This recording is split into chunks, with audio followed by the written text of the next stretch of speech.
श्लोक संख्या 12 से पाठ। 12वां श्लोक।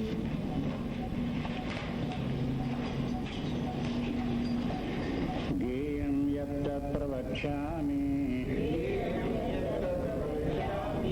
यज्ञात्वामृतमश्नुते अनादिमत्परं ब्रह्म न सत्तत्सन्न सदुच्यते सर्वथा पाणिपादं सतत् सर्वतोक्षिशिरोमुखम् सर्वथा श्रुतिमल्लोके सर्वमावृत्य तिष्ठते सर्वेन्द्रियगुणाभासम् सर्वेन्द्रियविवर्जितम् असक्तं सर्वभृच्चैव निर्गुणं गुणभोक्तृ च बहिरन्तस्य भूतानाम् अचरं चरमेव च सूक्ष्मत्वात् तद्विज्ञेयम् दूरस्थं चान्तिके च तत् अविभक्तं च भूतेषु विभक्तं येष स्थितम् भूतभर्तृ च तज्ञेयम् ग्रसिष्णुः प्रभविष्णु च ज्योतिषामपि तज्ज्योति तमसः परमुच्यते ज्ञानं ज्ञेयं ज्ञानगम्यं हृदि सर्वस्य विष्ठितम् ज्योतिषामप्तज्ज्योतिः तमसः परमुच्यते ज्ञानं ज्ञेयं ज्ञानगम्यं हृदि सर्वस्य विष्ठितम्।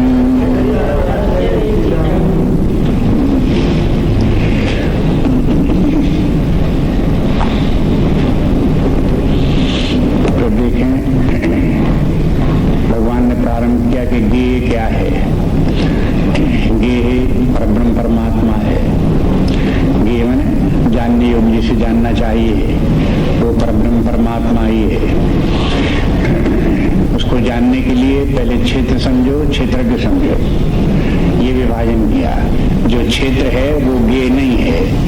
क्षेत्र वो क्षेत्र का जो क्षेत्रज्ञ है वो परमात्मा है, वो ज्ञेय है। जगत तो सामान्य रूप से हम देखते ही रहते हैं, बाहर का देखते हैं, भीतर का देखते हैं। कि जगत कोई विशेष हमारे जानने की वस्तु नहीं है। जानने की वस्तु है जो इस क्षेत्र का जानने वाला है, क्षेत्रज्ञ है, उसे अपने अंदर ढूंढे। अब उसे देखने के लिए फिर कहते हैं क्षेत्रज्ञ को जानने के लिए साधन चाहिए। साधन हमारी जो बुद्धि है, विवेक बुद्धि है, उसके द्वारा हम इसे जान सकते हैं। इस विवेक बुद्धि को तैयार करना पड़ता है। इसे कितना संपन्न बनाना पड़ता है, योग्य बनाना पड़ता है, जिससे कि हम अपने आत्म स्वरूप को तक पहुंच सकें। उसके लिए क्या करेंगे तो बताया कि उसमें मुख्य बात जो है वैराग्य है। भगवान ने 20 उसके लिए साधनाएं बताई कि अमानित्वम, अदम्भत्वम, अहिंसा, शांति, आर्जवम इत्यादि ये सब बताए। तो कहा कि इनका अभ्यास करो। अंत में कहा कि देखो ये सब ज्ञान की बातें हैं, अगर इनको आप धारण करते हैं तो ज्ञान है, ज्ञानी है, और इनकी विपरीत आचरण करते हैं, विपरीत स्वभाव आपका है, तो आप अज्ञानी हो। इसलिए ये ज्ञान रूप जितनी भी साधनाएं हैं, पहले इनका अभ्यास करो और अपने आप को योग्य बनाओ। फिर भगवान ने कहा कि जब ये सब हो तो उसके बाद में अब देखो ज्ञेयम यत् तद्वक्ष्यामि, अब आपको ये योग हो गए हो कि अब अपने जो ज्ञेय आत्म तत्व है, परमात्मा है, जो क्षेत्रज्ञ है, उसे अब आप जान सकते हो। तो कैसे जानो? तो पहले उसके जो प्राप्त ब्रह्म परमात्मा है उसके लक्षण बता दिए। परमात्मा जो है वो परम ब्रह्म शब्द बोल करके बता दिया। परमात्मा अनादिमत्व, अनादि तत्व परमात्मा है। न सत है न असत, न सत कह सकते हैं न उसे असत कह सकते हैं। वो जैसा है वैसा वो है। ये बात यहाँ से भगवान ने शुरू की कि ये तो इस प्रकार का निरूपण, जो एक प्रकार से हमें कहना चाहिए कि हम परमात्मा को इस प्रकार से देख लें कि परमात्मा एक तो निर्गुण परमात्मा है, एक सगुण है, निर्गुण के साथ फिर निराकार है और फिर साकार है, सगुण है, साकार है, निर्गुण है, निराकार है, ये शब्दों का प्रयोग करते हैं। तो उसमें इन सब रूपों का भगवान ने वर्णन कर दिया। पहले निर्गुण निराकार जो रूप परमात्मा है वो परब्रह्म है, उसका न आदि है न अंत है, न स्वयं उसका आदि हुआ है और न उससे किसी अन्य वस्तु का आदि हुआ है। वो आदि रहित है, अंत रहित है, आदि रहित है, अंत रहित है। और जब ये कह देते हैं कि वो न उसे सत कह सकते हैं ना असत कह सकते हैं, माने बुद्धि उसके विषय में जो कुछ भी निर्धारण करेगी वो बुद्धि की अपनी विकृतता के कारण से, अपनी परिसीमा के कारण से वो गलत हो जाएगा, अनुचित हो जाएगा। इसलिए बुद्धि की सीमाओं को समझो, कहाँ तक बुद्धि कार्य कर सकती है। उस बुद्धि के परे जो तत्व परमात्मा तत्व है उसको जानने के लिए बुद्धि के पार ही जाना पड़ेगा। इसलिए भगवान ने फिर एक बार ये कह दिया कि देखो सूक्ष्मत्वात्, बहुत सूक्ष्म होने के कारण, तत् अभिज्ञेयम, वो बहुत सूक्ष्म होने के कारण से अभिज्ञेय है। अभिज्ञेय के माने बुद्धिग्राही नहीं है, वो फिर हमारे जो वो इंद्रिय ग्राही नहीं है, इतना सूक्ष्म है। इसलिए उस परमात्मा को जानने के लिए इंद्रियों और मन बुद्धि के भी पार जाना होगा, तब वो आत्म तत्व अपने आप अपने हृदय में प्राप्त होगा। ये तो बात बता दी पहले उसके निर्गुण निराकार के, लेकिन उस परमात्मा का एक दूसरा रूप है निर्गुण, लेकिन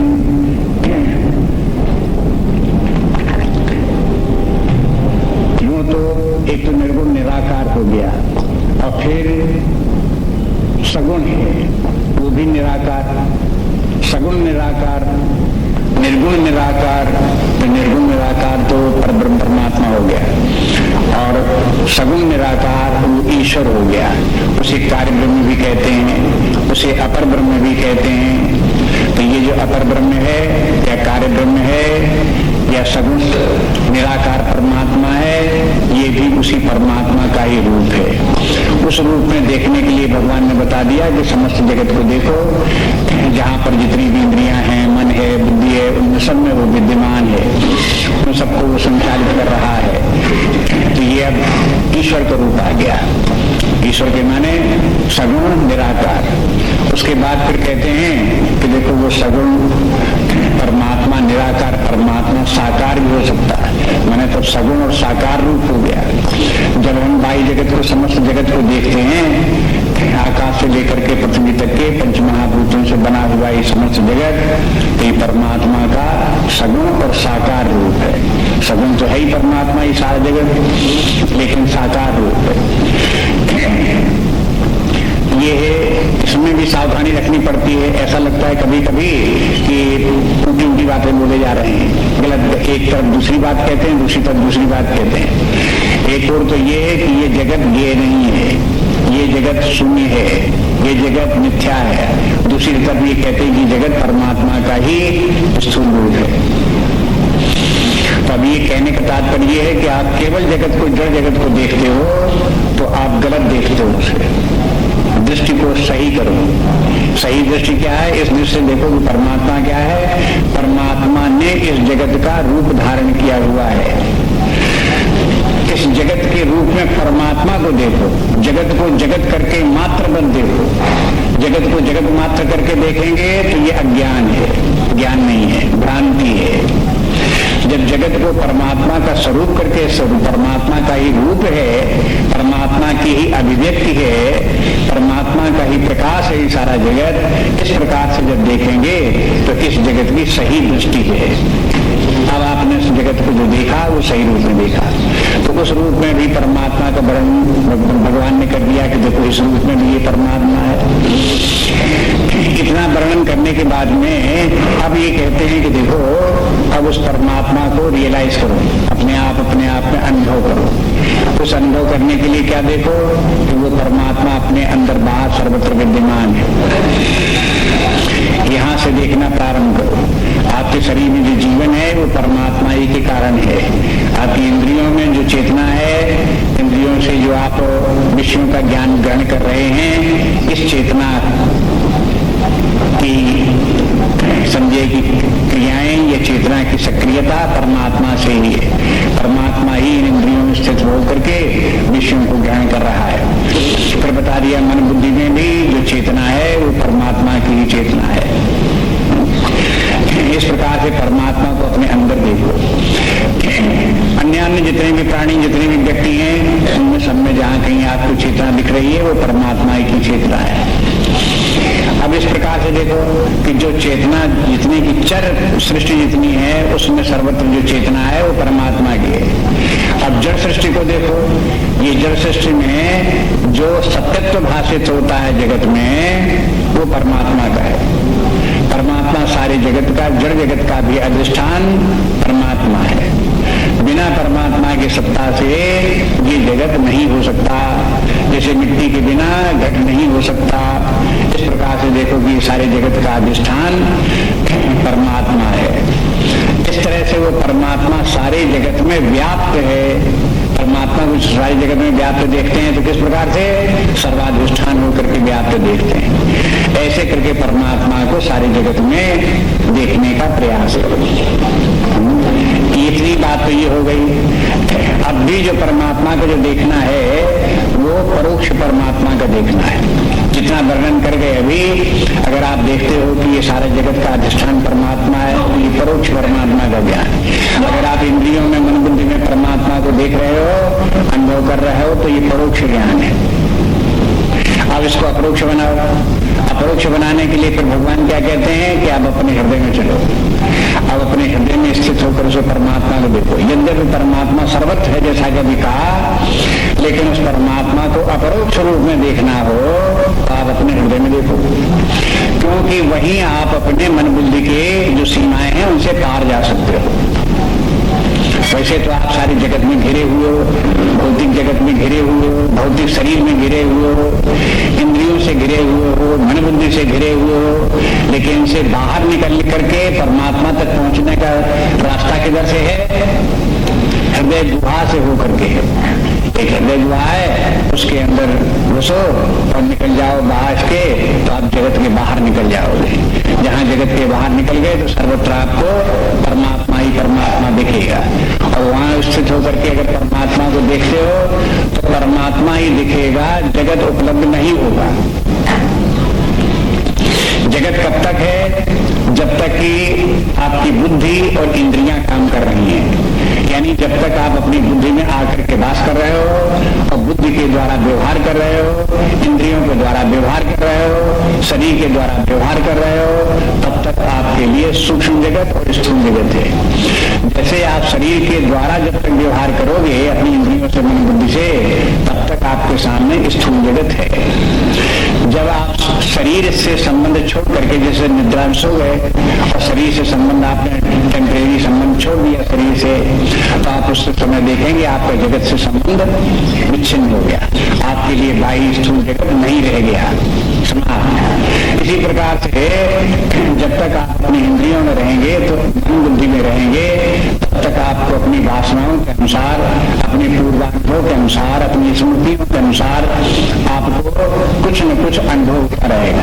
चाहे स्वप्न दिखाई दे, चाहे मनोराज्य दिखाई दे, चाहे कल्पना दिखाई दे, चाहे कामना दिखाई दे, कुछ न कुछ आपको अपने भीतर दिखाई देता रहेगा। जब तक आपको अपने भीतर ये नानात्व दिखाई दे रहा है, तब तक आप कहाँ हैं? अपने सूक्ष्म शरीर में, अपने मन बुद्धि में, उनके द्वारा ये सब कुछ चलता रहता है। लेकिन जब अपनी बुद्धि गुहा से, हृदय गुहा से होकर के आप बाहर निकल जाओ, तो फिर आपके साथ मन बुद्धि रह जाएंगे और न इंद्रियां रह जाएंगी। तो जिनके के कारण नानात्व का भास होता है, जब वो आपके साथ में नहीं है, तो एकमात्र आत्मा परमात्मा ही है, तो फिर नानात्व का भास नहीं होगा। अखंड एक रसतत्व जो परमात्मा सत्स्वरूप जो वस्तु है, बस वही एकमात्र अपना स्वरूप सत्ता होकर के भाषित हो। तो अब बात क्या है कि ठीक है, हम अपने हृदय में गुहा में प्रवेश करके परमात्मा तक पहुंच कर उसके दर्शन प्राप्त करेंगे, वहां तक जाएंगे, पहुंचेंगे। तो अब क्या प्रक्रिया है, कैसे चलें आगे? बुद्धि तो छूटती नहीं, तो साथ लगी हुई है। चाहे जितना छलांग लगाओ, चाहे जितना कोशिश करें, बुद्धि के बाद कैसे चले जाएंगे? जब कुछ भी करेंगे तो बुद्धि आगे आ जाएगी, जब कुछ विचार करेंगे, जब कुछ ध्यान करेंगे, जब कहाँ जहाँ कह जाएंगे, बुद्धि आगे होगी। अब इसका करना चाहिए, तो अब भगवान बताते हैं कि अपने हृदय में करके आपको विवेक विचार यहाँ भी करना पड़ेगा। पहले तो अभ्यास ये रखो कि हृदय में लिखने का अभ्यास करो। मैंने ऐसा नहीं कि हृदय में करने बैठे, परमात्मा पर चलने बैठे, आप हृदय में ही नहीं रुक पाते। हृदय से लौट करके आप दुनिया में आ गए, आंखें खोल देते हो, बाकी को देखने लगते हो, आप खड़े होते हो हृदय की छत पे। तो पहले इतना ही अभ्यास हो कि आप हृदय में टिको, आप स्वयं मन से विचार करो, आप हृदय में टिक सको। इसके लिए आपको क्या करना पड़ता है? सीधी सी बात, बाह्य जगत से आपकी आसक्ति नहीं होगी तभी आप हृदय में टिक सकोगे। यदि बाह्य जगत की तमाम समस्याएं आपके सामने, आसक्तियां हैं, का संग्रह है, उलझी रहती है, तो बुद्धि वही रहेगी बाह्य जगत। आपके हृदय में बुद्धि जाकर ठहर नहीं सकती। स्वयं देख लो, हो सकता है ऐसे आपकी आसक्तियां समस्या बाह्य जगत की हों। जैसे आपका मुकदमा चल रहा हो और उस मुकदमे में 3 किलोमीटर में चल रही हो, तो बताओ कि आप वहां काम करेगी या आप हृदय करेगी?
अविभक्त। एक वस्तु ऐसी है जो अविभक्त है, वो आपको मिलेगी आपके हृदय में, और दूसरी वस्तु ऐसी मिलेगी जो विभक्त है। इनका नाम क्या है? अब दूसरे प्रकार से इनकी विभक्त अविभक्त का नाम, अब आप नाम कुछ भी रख लो, लेकिन एक सामान्य नाम इस प्रकार का है जिसको ट्रांसलेशन चाहे अंग्रेजी में कर लो चाहे हिंदी में कर लो, कहीं ले जाओ किसी प्रकार से कर लो, विभक्त और अविभक्त कह सकते हो। लेकिन जो विभक्त है वो वृत्तियां हैं, ऐसा समझ लो। वृत्तियां विभक्त हैं और वृत्तियों का जो प्रकाशक है वो अविभक्त है। बस हृदय में दो ही है और तीसरी कोई चीज नहीं। या तो वृत्तियों का प्रकाशक है वो है अविभक्त, दूसरी ओर वृत्तियां हैं जो कि हैं विभक्त। विभक्त माने एक वृत्ति के बाद दूसरी, दूसरी के बाद दूसरी आती होती है। इस प्रकार वृत्तियों का क्रमिक प्रवाह चलता रहता है। उसमें भी दूसरी, ये कल देख रहे थे ये श्लोक में 16 श्लोक के संबंध में एक बात है, उसी में भगवान ये भी कह रहे थे कि देखो ये वृत्तियां भी दो प्रकार की हैं। सामान्य रूप से अभी जैसे भगवान बोल रहे हैं उसी दिशा में चलने के लिए, उसी प्रकार से ये वृत्तियां भी दो प्रकार की हैं।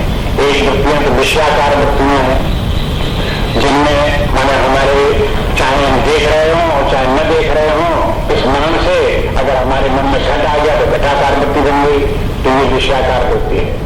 पुष्प आ गया मन में तो पुष्पाकार वृत्ति बन गई, कोई मनुष्य आ गया तो मनुष्याकार वृत्ति बन गई। इस प्रकार की ये वृत्तियां बनती रहती हैं और ये बदलती रहती हैं। तो ये बदलने वाली विभक्त वृत्तियां विषयाकार वृत्तियां हैं। लेकिन विषयाकार वृत्तियां जिस समय उत्पन्न हो रही होती हैं और यदि हम हृदय में भी टिके हुए हैं और विषयाकार वृत्तियां आ रही हैं, तो हमें उन वृत्तियों के द्वारा विषय का ही बोध होगा। तो ये नियम है, यदि विषयाकार वृत्तियां मन में उत्पन्न होंगी तो उनके द्वारा हमें जो बोध होगा वो विषय का ही होगा। हमें जो वो अविभक्त वस्तु है उसका बोध नहीं होगा। ये एक एक करके सूत्र है, अभ्यास करके आप देखो इस प्रकार। तो फिर क्या करना चाहिए कि हम अपनी विषयाकार वृत्तियों को रिप्लेस करें। क्या करें कि जो वृत्ति उत्पन्न हो वो विषयाकार न हो, जिससे कि विषय जो लेकिन वृत्ति उत्पन्न हो, तो फिर क्या करें, तो फिर हमें एक अलग से वृत्ति बनानी पड़ती है। कैसी?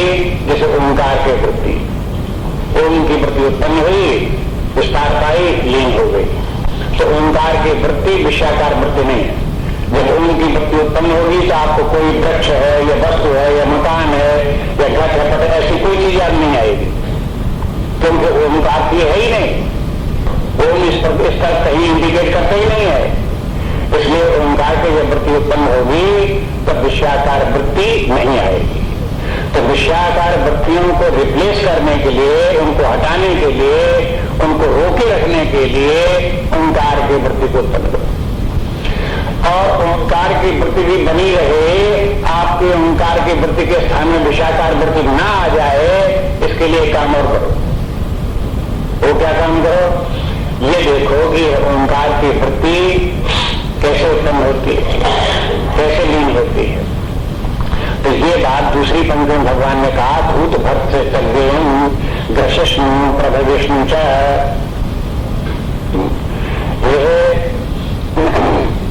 प्रभविष्णु च, यहां से देखो, वो कहते हैं कि वो जो अविभक्त तत्व है वही इस वृत्ति का प्रभविष्णु है। प्रवेश में प्रभाव करने वाला है, उत्पन्न करने वाला है। ओंकार की वृत्ति जो उत्पन्न हो रही है, कहां से उत्पन्न हो रही है? जो अखंड एक रस तत्व है वही इसका प्रभविष्णु है। आपको वृत्ति फिर उत्पन्न होने के बाद में धन के रूप में अनुभव में आ रही है और वृत्ति बनी हुई है, तो ये बनी हुई वृत्ति क्या है? ये इसको कहना चाहिए कि ये है भूत भर्तृ। वो समय उस वृत्ति का भरता है, माने वो वृत्ति जो उत्पन्न हुई है ओंकार की वृत्ति, उसका भी अधिष्ठान सत्यातम आधार क्या है? वही तत्व परमात्मा तत्व है। उसी ने इस वृत्ति का रूप धारण किया हुआ है। वृत्ति उसी के ऊपर टिकी हुई है, तो वो भूत भक्त है। और तो उसके बाद थोड़ी देर में आप देखते हो कि ध्वनि समाप्त हो जाती है और वृत्ति लीन हो जाती है। तो क्या किया उसने, कहा कि वो हुआ ग्रसिष्ठ, वो ग्रसिष्ठ हो गया, उसने ग्रस लिया, वृत्ति कहां जाकर चली गई, उसी अनंत चैतन्य परमात्मा ने उस वृत्ति को ग्रस लिया, रसल्याण खा गया, उसी में लीन हो गई। जिस समय आप इस रूप में उसे देखोगे अपने हृदय में, तो आप देखो कि अब आपके सामने वृत्ति उत्पन्न हो रही है, बन रही है, लीन हो रही है, लेकिन वो वृत्ति क्या है, वो उसी जो अखंड रस परमात्मा अविभक्त तत्व है, उसी से ये वृत्ति उत्पन्न भी हो रही है, उसी से पोषित भी हो रही है, उसी में लीन भी हो रही है। इसलिए वो वृत्ति भी परमात्मा स्वरूप है, और उस समय आपको परमात्मा ही परमात्मा दिखेगा और आप बुद्धि की सीमा के पार उस समय निकल जाएंगे। भले ही उस समय ओंकार की वृत्ति उत्पन्न होती रहे, लेकिन आप जो हो उस समय बुद्धि की सीमा में, मन की सीमा में, इंद्रियों की सीमा में नहीं आएंगे। उस समय आप बाह्य जगत के अंग इत्यादि का अनुभव नहीं करेंगे, बस एकमात्र वही एक अखंड तत्व ही देखने में आएगा। अब भगवान कहते हैं कि देखो जो ये है अविभक्त तत्व है, उस अविभक्त तत्व को हृदय में किस प्रकार से देखो, कैसे उसे पहचानो, ये अब इस बात में 17वें श्लोक में भगवान ने बोल दिया। और ये भगवान के प्रवचन का अंतिम श्लोक एक प्रकार से अपने हृदय में पहुंच करके जो एक अविभक्त तत्व अखंड ग्रस्त तत्व है उसका अनुभव करते हो, और उसके साथ में अनुभव में आपको ऐसा आएगा कि ज्योतिषाम ज्योति वो समस्त ज्योतियों का ज्योति है, और तमसहा परम उच्चते, और ये तमस के पार है, उच्चते कहलाता है। और ज्ञानम ज्ञेयम ज्ञान गम्यम, कहते वही ज्ञान है, ये है ज्ञान गम्य है, हृदय सर्वस्व विष्ठितम, और सबके हृदय में वो अवस्थित है, विद्यमान है। अभी जो हृदय की बात कह रहे हैं तो वो किसी के आधार पर हृदय सर्वस्व विष्ठितम, आप अपने हृदय में देखो तो आपको इस प्रकार से दिखेगा। इसलिए ये हृदय की भी सब बात है, वही परमात्मा के खोजने और देखने की बात है। इसलिए कहते हैं यहाँ पर कैसे देखो, एक बात तो ये कि जब वृत्ति उत्पन्न हो और वृत्ति प्रकाशित होती, मालूम होती कि ओंकार की वृत्ति उत्पन्न हो रही है, ओंकार की वृत्ति लीन हो रही है, तो इस ओंकार की वृत्ति का जो प्रकाशक चैतन्य है, उस प्रकाशक चैतन्य का प्रकाशक कौन है, कहते ज्योतिषाम तज्ज्योति, वो समस्त ज्योतियों का ज्योति वो है। देखो ज्योतियों का ज्योति जब कहते हैं तो इसके दो प्रकार के अर्थ हैं। ये सब आचार्यों के कहने के आचार्य है, शंकराचार्य के भाष्य के अनुसार है, और आचार्य विद्वान जो वेदांत के हुए हैं उन लोगों का कहना है कि ये जो चैतन्य अखंड एक रस चैतन्य है, ये भौतिक जो प्रकाश है उनका भी प्रकाशक है, और जो अभौतिक प्रकाश है जैसे इंद्रियां का, मन बुद्धि का, ये जो प्रकाश है इसका भी प्रकाशक वो है। इसलिए ज्योतिषाम तद ज्योति ही, जैसे मान लो एक शीशा है, दर्पण है, दर्पण के सामने आपने एक लैंप रखा, दर्पण के भीतर जो प्रतिबिंब आपको दिख रहा है उस प्रतिबिंब का प्रकाशक कौन है, जो बाहर रखा हुआ जो दर्पण के भीतर नहीं है, बाहर रखा वही लैंप दर्पण के भीतर के प्रकाश का प्रकाशक है। इसी प्रकार से इंद्रियों में जो चेतना भाषित हो रही है, मनोबुद्धि में जो चेतना भाषित हो रही है, प्रतिबिंबित चेतना है। इस प्रतिबिंबित चेतना का प्रकाशक कौन है? एक चैतन्य है जो इन सबको प्रकाशित कर रहा है। एक व्यक्ति की भी जितने मन बुद्धि की वृत्तियां हैं, उसकी इंद्रियां हैं, उन सबका प्रकाशक वही चैतन्य है। दूसरे व्यक्ति के जो मन बुद्धि और इंद्रियां हैं उनका प्रकाशक कौन है? वही चैतन्य। तीसरे चौथे व्यक्ति की इंद्रियों का समय जो चैतन्य प्रकाश, उसका कौन प्रकाशक है? वही चैतन्य। तो एक तो ये हुआ ज्योतिषाम ज्योति ही। और दूसरी बात ये, हमें अपनी आंखों से अगर सूर्य दिखाई देता है तो सूर्य का प्रकाशक कौन है? जो हमारे नेत्रों में जो ज्योति है वही ज्योति सूर्य को प्रकाशित कर रही है। बिना आंखों की चेतना के हम सूर्य को जान नहीं सकते। तो ये चेतना जो है वो जड़ ज्योतियां जो है, जैसे सूर्य है, अग्नि है, विद्युत है, इनकी भी प्रकाशक ये चेतना है। और जो मन बुद्धि इत्यादि में प्रत्येक प्राणी के शरीर में मन बुद्धि में विद्यमान जितनी भी चेतना जगह जगह नाना रूप में भाषित होती है, वो सब चेतना भी उसका प्रकाशक वही है। ज्योतिषाम, इसलिए बहुवचन में ज्योतिषाम भी ज्योति ही, जितनी भी ज्योतियां हैं उन सबका जो है प्रकाशक वही ज्योति है। जो ज्योतिषाम के माने दोनों प्रकार की ज्योतियां, एक भौतिक ज्योति और एक अपनी आध्यात्मिक ज्योति, मन बुद्धि इंद्रियों की ज्योति, इन दोनों का ही प्रकाशक वही चैतन्य। और फिर जितनी भी ज्योतियां, भौतिक ज्योतियां भी नाना प्रकार की हैं, सूर्य है, अग्नि है, विद्युत है, ये सब जितनी भी प्रकार की हैं, ये सब ज्योतियों का भी प्रकाशक वही चैतन्य है। और फिर अपनी इंद्रियों में भी आंख कान नाक हो, कानों से सुन रहे, तो कान में जो चेतना है जिसके द्वारा शब्दों को ग्रहण कर रहे हैं, इस चेतना का भी प्रकाशित करने वाला वही है। तो आप देखो कि ये दो प्रकार की ज्योतिषाम तक ज्योति दो प्रकार के अर्थ में है। एक तो भौतिक प्रकाश का प्रकाशक होने के कारण से भौतिक प्रकाश स्वयं नहीं है ये चित्र, लेकिन भौतिक प्रकाश का प्रकाशक है। दूसरी ओर जितने की भी मन बुद्धि इंद्रियों में इनमें जो चेतना विद्यमान है, ये चेतना उसी परमात्मा की ही चेतना है जो प्रतिबिंब रूप में। एक ओर की चेतना जिसका ये प्रकाशक चैतन्य है वो प्रतिबिंबी चेतना है, और दूसरी ओर जो प्रकाश है वो भौतिक प्रकाश है। भौतिक प्रकाशों का भी और प्रतिबिंबी चेतना का भी जो प्रकाशक चैतन्य है वो आत्म चैतन्य परमात्मा चैतन्य ही है। ये बात को आप अपने हृदय में देखो, क्योंकि ये जो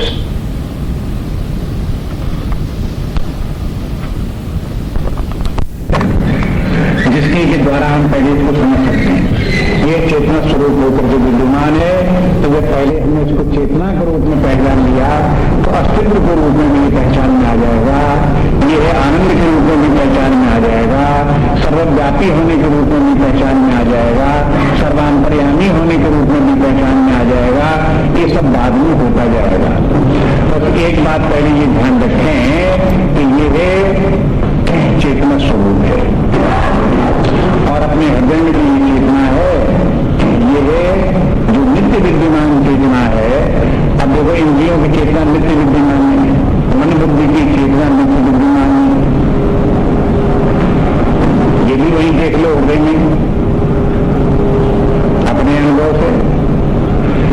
जैसे लैंप हो आपके पास, तो दर्पण हो तो लैंप होगा, दर्पण के सामने तो दर्पण में प्रतिबिंब दिखाई देगा। अगर दर्पण को उलट करके रख दो तो लैंप बना रहेगा तो भी वहां प्रतिबिंब नहीं होगा। अथवा दर्पण सीधा रखे हुए लैंप ले जाओ तो भी वहां प्रतिबिंब नहीं होगा। लेकिन लैंप चाहे यहाँ हो चाहे वहां हो, जहां कहीं होगा वहां वो अपने आप प्रकाशित रहेगा। दोनों में, लैंप में और प्रतिबिंबित चैतन्य में, शिक्षण प्रकाश में ये जो अंतर दिखाई देता है, यही अंतर आपको प्रतिबिंबित चेतनाओं में जो इंद्रियों में मन बुद्धि में भाषित हो रही उनमें, और वो चैतन्य जो अविभक्त चैतन्य परमात्मा चैतन्य है, उसमें दोनों में किस प्रकार का अंतर है। इंद्रियां के कभी किसी समय आपकी चेतन होंगी, कभी नहीं होंगी, कभी कार्य कर रही होंगी, कभी नहीं कर रही होंगी, कभी लीन हो जाएंगी, कभी प्रकट हो जाएंगी। मन बुद्धि की कभी प्रकट हो जाएंगी वृत्तियां, कभी अप्रकट हो जाएंगी, तो उनकी चेतना कभी होगी कभी नहीं होगी, ये सब इनमें लगा रहेगा। लेकिन इन सबकी चेतनाओं का प्रकाशन जो चैतन्य आत्म तत्व है वो किसी समय भी अनुपलब्ध नहीं होगा। चाहे ये इंद्रिया मन बुद्धि हो और चाहे न हो, है तब भी वो विद्यमान है, उनके द्वारा ये सब प्रकाशित हो रहे हैं। अगर ये मन बुद्धियां न हो, इंद्रिया न हो, तो उसको प्रतिबिंबित करने वाले जितने भी रिफ्लेक्टिंग मीडियम हैं, ये सब कोई भी न हो तो भी वो चेतना यथावत विद्यमान हो। जिस समय की बुद्धि और इंद्रियां विद्यमान है उस समय वो चैतन्य अखंड एक रस चैतन्य इन सबको प्रकाशित करके विद्यमान है। और जिस समय ये इंद्रिया मन बुद्धि नहीं है उनको बिना प्रकाशित किए वो स्वयं अपने आप को प्रकाशित करता हुआ विद्यमान है। अब होगा क्या कि जिस समय को चैतन्य बुद्धि की वृत्तियों को प्रकाशित कर रहा होगा, इंद्रियों को प्रकाशित कर रहा होगा, उस समय हमारा ध्यान बुद्धि की तरफ रहेगा, इंद्रियों की तरफ डाइवर्ट रहेगा। जो कि आत्म तत्व है, परमात्म तत्व है, हम वहां तक पहुंच करके उसकी तरफ ध्यान नहीं दे पाएंगे, उसमें स्थित नहीं हो पाएंगे। लेकिन जिस समय की इंद्रियां विलीन हो जाएं, जिस समय की मन बुद्धि लीन हो जाए, तो उस चैतन्य को किसी दूसरी की तरफ ध्यानाकर्षण करने के लिए कुछ रह ही नहीं गया। अब उस समय क्या अनुभव होगा? अनुभव होने का जब कोई दूसरा साधन नहीं, तो स्वतः ही कोई तत्व एक बचा तो अपने आप से अपने आप प्रकाशित होगा, बस। और क्या करो? तो उस तत्व को कैसे बोलते हैं? एक शब्द और भगवान ने कहा कि तमसा परम उच्चते, ये तत्व जो है ये है तमस के परे है। यहाँ तमस के माने अविद्या, तमस शब्द वेदांत में अविद्या के लिए प्रयोग करते हैं। अविद्या अज्ञान उसके पार है, उसके पार है के माने है अविद्या उसको आवृत नहीं कर सकती, अविद्या उसका कुछ बिगाड़ नहीं सकती। जिस समय व्यक्ति अविद्या में हो, आत्मज्ञान ब्रह्म ज्ञान ना भी हो, तब तक ये प्रॉब्लम जीव की अपनी है। उस चैतन्य परमात्म तत्व का ये है, कुछ बिगाड़ नहीं सकते। जैसे कि मान लो यह रात्र हो गई पृथ्वी के ऊपर, तो जो अंधेरा हो गया तो वो अंधेरा प्रॉब्लम किसकी है? जो अंधेरे में हम लोग यहाँ बैठे हुए हैं वो प्रॉब्लम हम लोगों की है। क्या वो अंधेरा सूर्य का कुछ बिगाड़ सकता है? जहाँ कहीं भी सूर्य हो, वो अपने आप अपने प्रकाश से, जैसे दिन में हो जैसे रात में हो, उसके लिए दिन रात कोई मतलब नहीं, वो सदा ही अपने प्रकाश में विद्यमान है। ध्यान से आप देख लो कि जिस समय हम अविद्या में हैं उस समय अविद्या हमारी प्रॉब्लम है, बस। उस परमात्मा की कोई प्रॉब्लम नहीं। तमसा परम उच्चते, इसलिए अविद्या को उसका स्पर्श नहीं कर सकती। ये कहकर के मानो एक प्रकार का ये भी तात्पर्य है, संकेत है कि आप उत्साह के साथ हृदय में पहुंच करके उस परमात्मा को पूरे विश्वास के साथ में अपने हृदय में देखो। ये मत समझो कि यह हमारा अज्ञान इतना घोर है कि इस अज्ञान के कारण इस अज्ञान ने परमात्मा को ढक लिया है और अब हमें इस अज्ञान में परमात्मा की प्राप्ति होगी ही नहीं। ऐसा प्रबल अज्ञान आप अपना मान करके अज्ञान के अधीन होकर के हाथ पर हाथ धर करके मत बैठ जाओ। हाथ करो, ये समझ लो कि वो आत्म तत्व स्वयं प्रकाश स्वरूप होकर के विद्यमान है। अविद्या उसका कुछ नहीं बिगाड़ सकती, उसका स्पर्श नहीं कर सकती। अविद्या उसके ऊपर कोई विकार नहीं कर सकती। निर्विकार तत्व, अंधकार के परे वो तत्व वो है। बस इतना ही है कि जब हम उस तत्व तक पहुंचे, उसका अनुभव किया, तो एक बात भगवान को कही रह गई थी, दूसरी ग्रंथ में कह दी, और वो बात ये कि ज्ञान गम्य है। ये जहां तक अभी पहुंचे, गम्य के माने जाने योग्य, जहां हम जा सकें, तो गम्य स्थल वो कहलाएगा जहां हम जा सकते हो। तो जहां हम पहुंच सकते हैं वो गम्य है। लेकिन गम्य है कि माने कैसे गम्य है? ज्ञान गम्य है। ये ज्ञान गम्य शब्द तुलसीदास जी को बहुत अच्छा लगा। ज्ञान गम्य जय रघुराई, ये ज्ञान गम्य से तात्पर्य क्या है? अभी जो प्रसंग चल रहा है उसके अनुसार ज्ञान गम्य का एक अर्थ ये है कि भगवान ने ये बताया कि देखो अमानित्वम अदम्भित्वम अहिंसा शांति आर्जवम इत्यादि इत्यादि जो बातें सब बताई, अंत में भगवान ने कहा इति ज्ञानम, ये इदम ज्ञानम इति, इस प्रकार से प्रोक्तम, ये ज्ञान है, इस प्रकार से कहा गया है। माने ये सब ज्ञान है। अमानित्व अदम्भित्व इत्यादि, शांति वैराग्य, शांति निर्लिप्तता, ये जितने भी गुण हैं ये सब ज्ञान है। इस ज्ञान के द्वारा वो परमात्मा जाने होता है। जब तक व्यक्ति में ये गुण नहीं आएंगे, ये योग्यता क्षमता नहीं आएगी, तब तक वो न हृदय में जा सकता है, न हृदय में टिक सकता है, न हृदय की वृत्तियां जो है उनको वृत्तियों को देख सकता है, न उन वृत्तियों के पार जा सकता है, न वो परमात्मा तक पहुंच सकता है। तो वहां तक गम है, वहां तक मैंने एक प्रकार से जाना है, नहीं तो बाई जगत में ही घूमता रहेगा, परमात्मा तक नहीं पहुंचेगा, इस जगत की सीमा में ही घिरा रहेगा।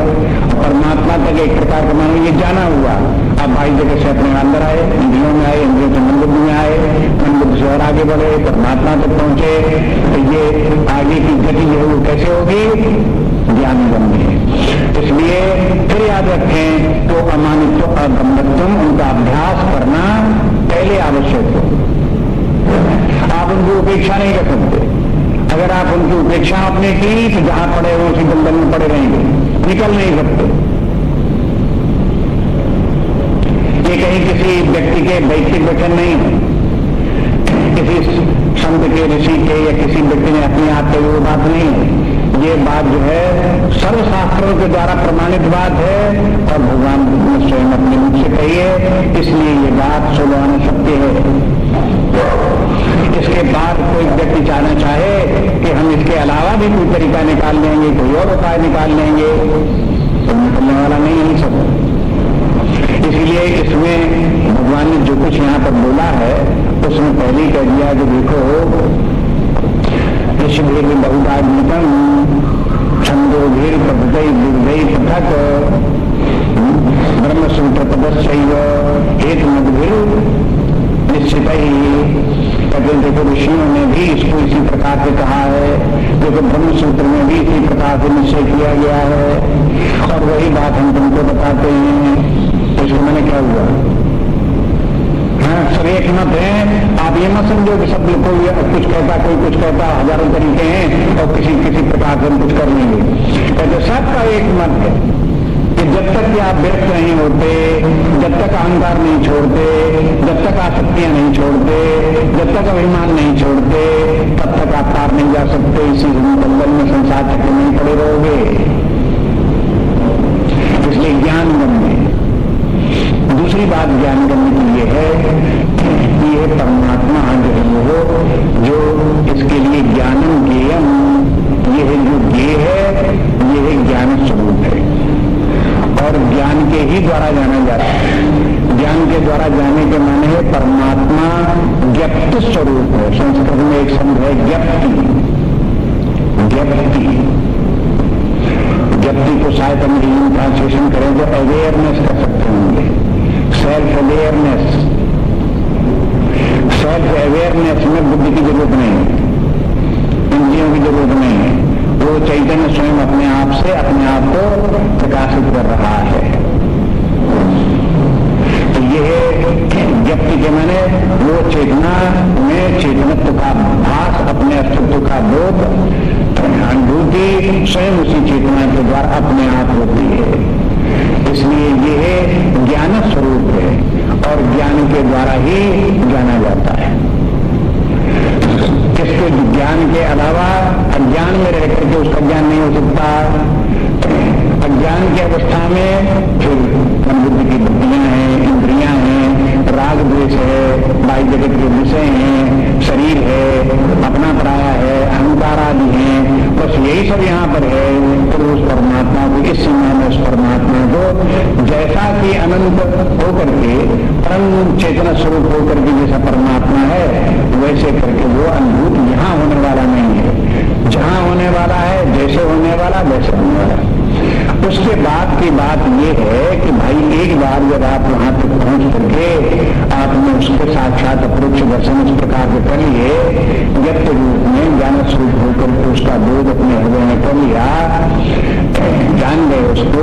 अब ये बात दूसरी है कि जब आपकी बुद्धि वृत्तियां पुनः उत्पन्न हो, भाई जगत में व्यवहार भी करो, बोलो चालो चलो फिरो, उस समय भी आपको ये ज्ञान रह सकता है कि वही परमात्मा ही इस जगत रूप में दिख रहा है।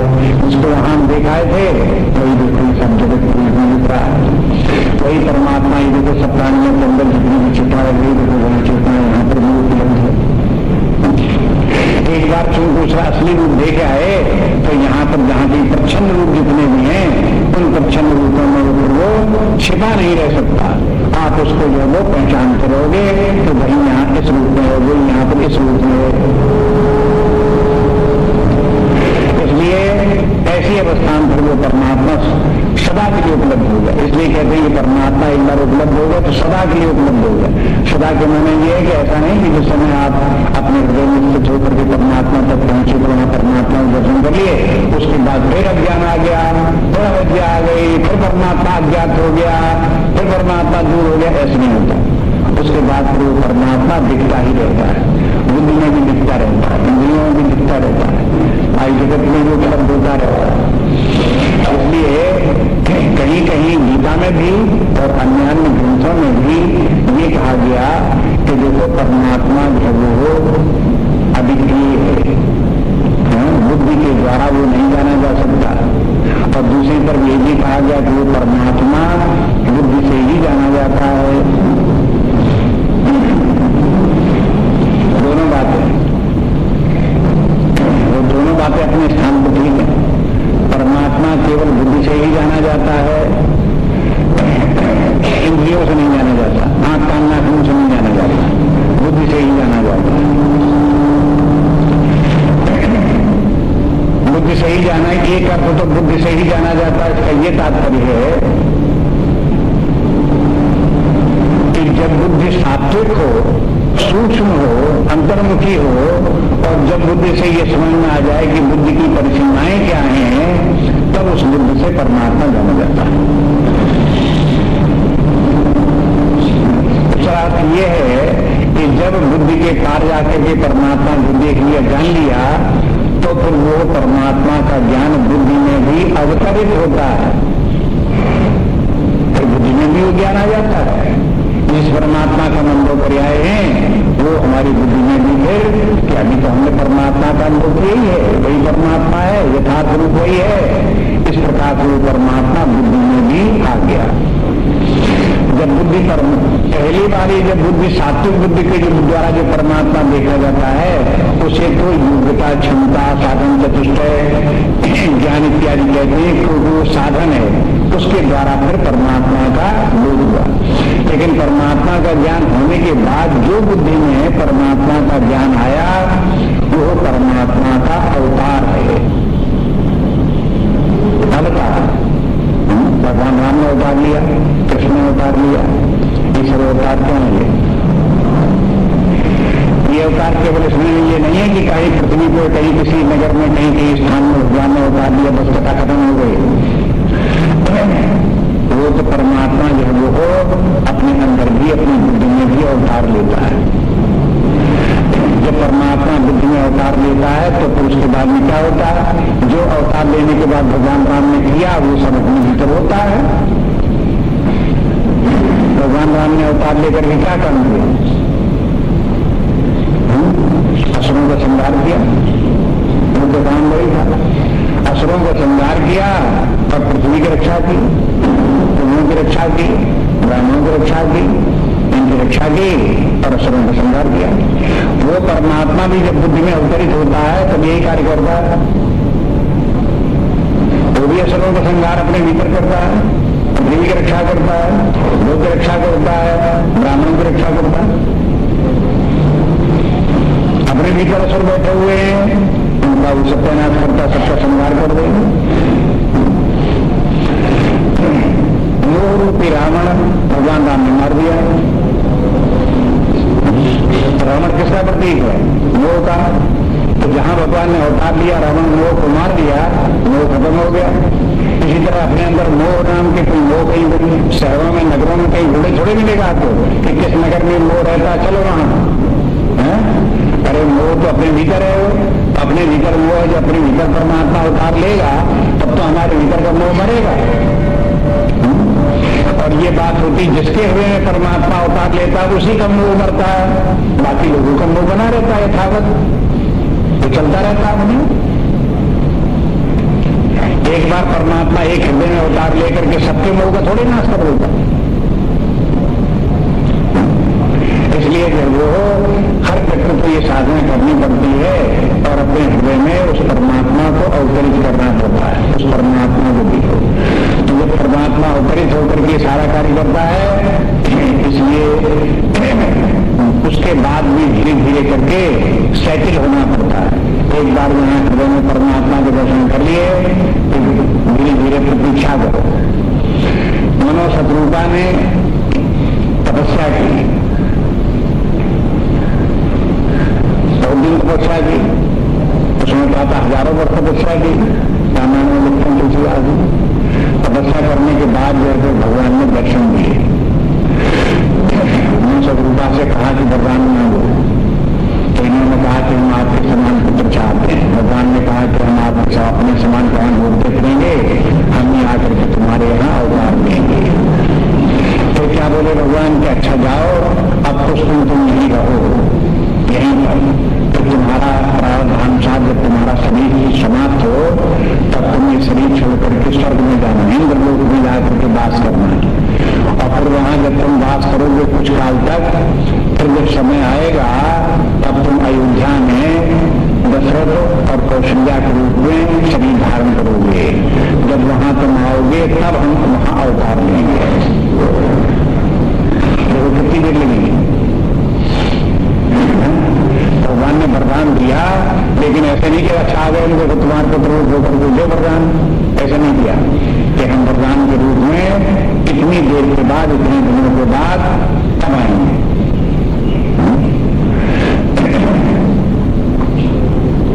इसी प्रकार से आप अपने हृदय में परमात्मा को ढूंढ लो तो फिर परमात्मा आपसे कहेगी ठीक है अब तुम चलो, अब हम तुम्हारे मन में, हृदय में, बुद्धि में अवतार लेंगे।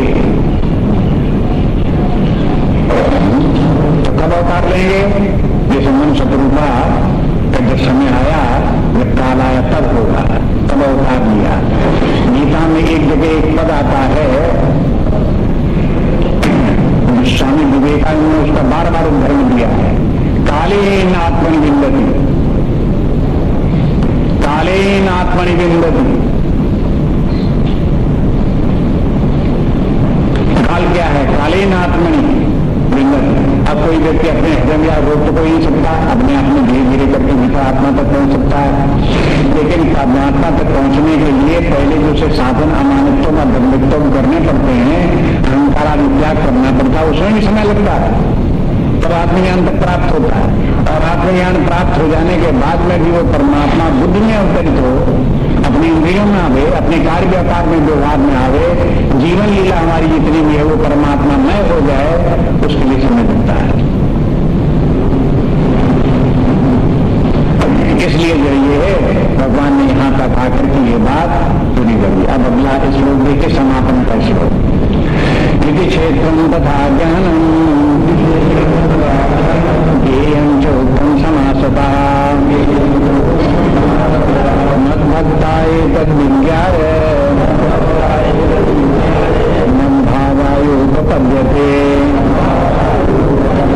यदि क्षेत्रं तथा ज्ञानम ज्ञेयं चोक्तं समासतः मद्भक्ताय तद्विज्ञाय मद्भावायोपपद्यते। इसी कह करके एक प्रसंग पूरा कर दिया भगवान ने कि देखो जो हमें ये क्षेत्र क्षेत्र के विषय में कहना था तो हमने सब कह दिया। तो क्या क्या कह दिया? क्षेत्रम तथा ज्ञानम ज्ञेयं चोक्तम। पहले तो क्षेत्र का वर्णन किया, उसके बाद ज्ञान का वर्णन किया, उसके बाद ज्ञेय का वर्णन किया। तो ये परंपरा भगवान ने बता दिया। पहले क्षेत्र को जानो, फिर ज्ञान क्या है, उस ज्ञान का अभ्यास करो। जिस ज्ञान जितना बताया जो साधना रूप ज्ञान है उसका अभ्यास करो, निरहंकार इत्यादि का, अनासक्ति इत्यादि का अभ्यास करो। ये ज्ञान का भी वर्णन कहते हमने कर दिया। इसके बाद में ज्ञेयं, जो आत्म तत्व परमात्मा का क्षेत्र है, जो जानने योग्य है, उसका भी वर्णन कर दिया। कैसा परमात्मा है, कैसे जाना जाता है, वो बता दिया। तो चौथम समासतः, ये हमने समास में बता दिया, संक्षेप में कह दिया। यदि अगर आपको विस्तार से देखना हो तो आप ब्रह्म सूत्र पढ़ना, उपनिषदों को पढ़ना, और विस्तार से आपको जानना हो तो विवेक चूड़ामणि पढ़ना, और विस्तार से जानना हो तो पंचदशी पढ़ना। आप इनको सबको जाएंगे, सब विस्तार से आपका ज्ञान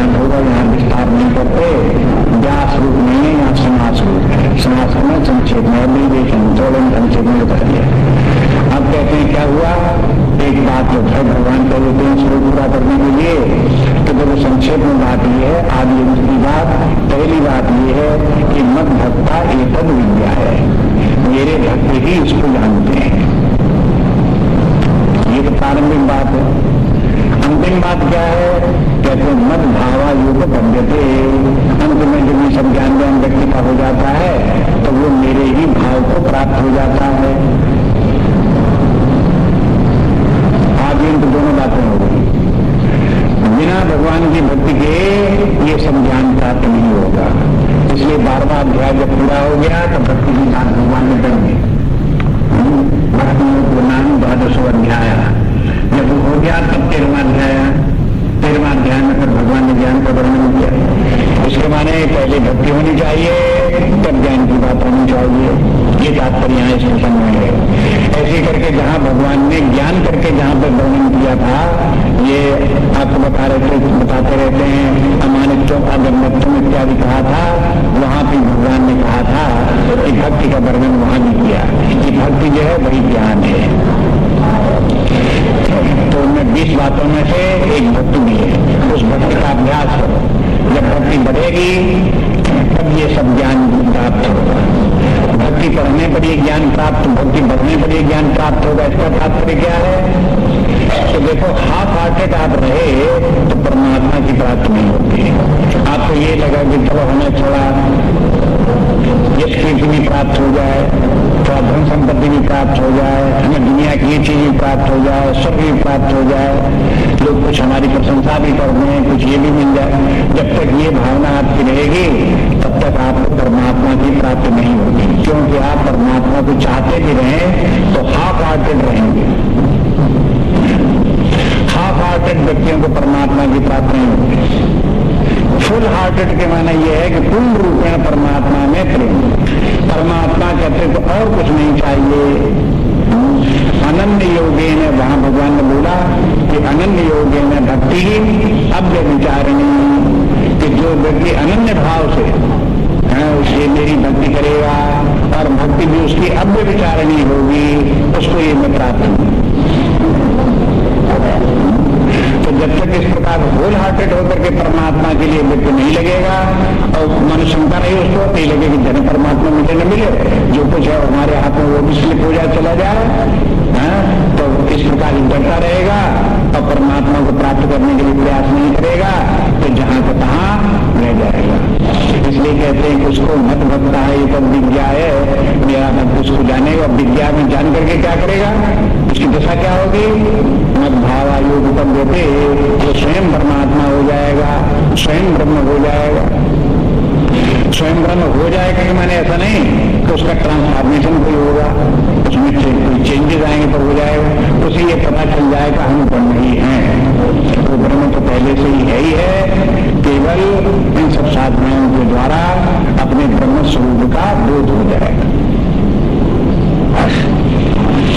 ये भी एक आवश्यक है। वेदांत सिद्धांत के अनुसार ये बात बार बार कही जाती है कि परमात्मा ज्ञान कोई नई वस्तु नहीं होती। प्राप्त होने वाली कोई जो है उसका प्राप्त होना कोई परमात्मा का प्राप्त होना ऐसे नहीं है जैसे कि दुनिया की कोई अप्राप्त वस्तु प्राप्त हो रही है।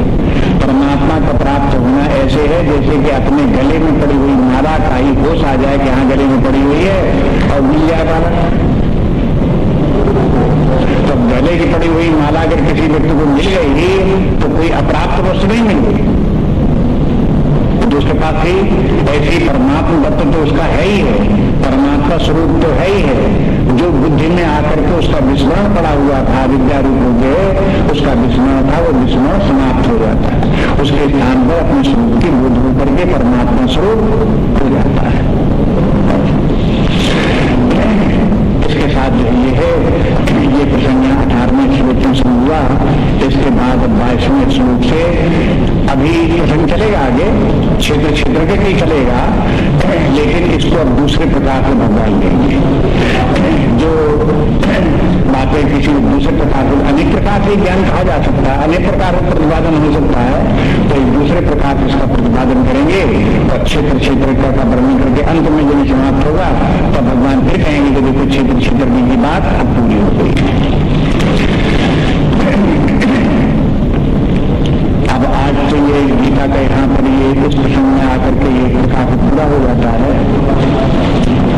से ये जो कार्यक्रम चलेगा प्रातःकाल, वो शिविर का जो कार्यक्रम है वही कार्यक्रम चलेगा उसके अनुसार।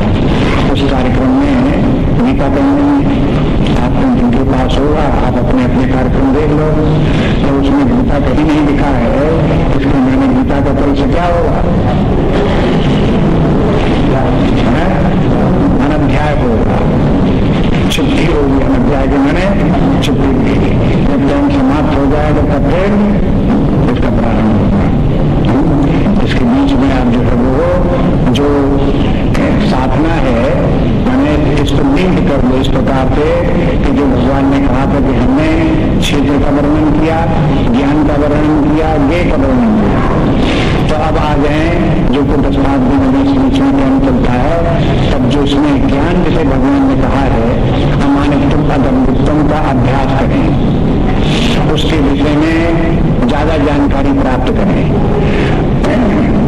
एक प्रकार से ये भी कह सकते हैं कि देखो भाई, जीवन का जो उत्तरार्ध है, सेकंड हाफ है, उसके 2 भाग हैं।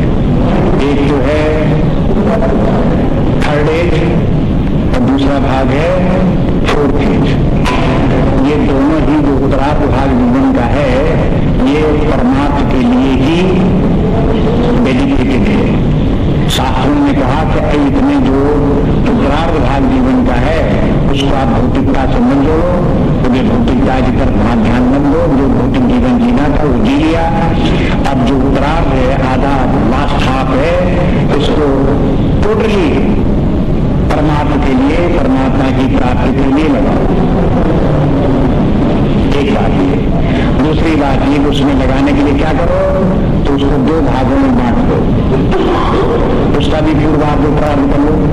तो उसका भी पूर्वार्ध है, मैंने थर्ड स्टेज है, उसमें जो भगवान ने जिसका ज्ञान दिया है उसका अभ्यास करो। अमानित्वम अदम्भित्वम का अभ्यास करो एक बार।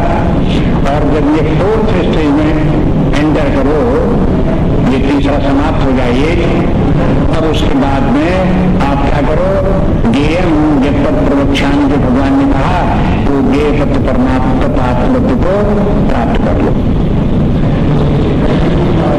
जिसने इतना कार्य कर लिया उसके जीवन का उत्तरार्ध सफल हो गया, सार्थक हो गया। उसमें केन भूषण में अंत में एक मंत्र आता है कि जिसने इसको जान लिया तो कहते हैं वो तो सार्थक उसका जीवन हो गया। और जिसने इसको नहीं जाना, ये कार्य जिसने व्यक्ति ने नहीं किया, तो उसके लिए एक शब्द देते हैं महती विनष्टि, उसने अपना समूल नाश कर लिया।